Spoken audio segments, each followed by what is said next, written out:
40, 45 வயதை கடந்து வந்துட்டுருக்கிற பெண்களுக்கு அடிக்கடி கோவமாக வர மாதிரி இருக்கும். அது கோவம் இல்லை, உடம்போட டயர்ட்னஸ் தான் அப்படி கோவம் மாதிரி வருது. அதெல்லாம் நீங்கி டெம்பாக அவள் இருக்கிறதுக்கு எப்படி என்னென்ன பண்ணலாம் அப்படின்னு பார்க்கலாமா? கிராம்பு டீ காத்தால போட்டு சாப்பிடணும். நைட்டு குங்குமப்பூ டீ நைட்டில் சாப்பிடணும். டீன்னா நான் அது தண்ணியில் கொதிக்க வச்சு வடிகட்டி சாப்பிடுது, அவ்வளோதான். மதிய வேளையில் வேர்க்கடலை சாப்பிட்றது ரொம்ப நல்லது.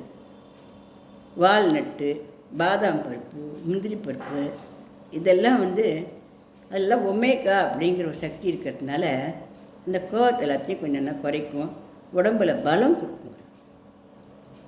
சர்க்கரை சாப்பிடக்கூடாது, அரிசி சாதம் நிறைய சாப்பிடக்கூடாது, ஒரு வேளை சாப்பிடலாம், அவ்வளோதான்.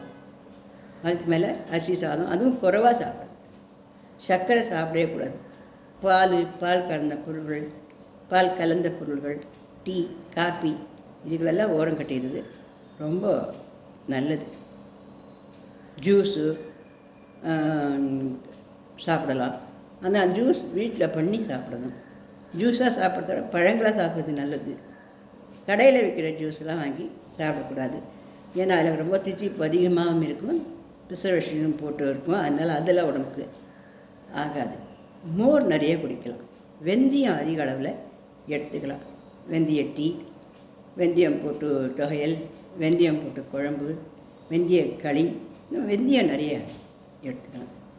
இதெல்லாம் நம்ம உடம்புல நல்ல பலத்தை சேர்த்து நம்மளுக்கு அடிக்கடி வரக்கூடிய கோவம் மாதிரி வருது, வருத்து மாதிரி வரலத்தையும் நல்லா நீக்கி நம்மளை தெம்பாக்கி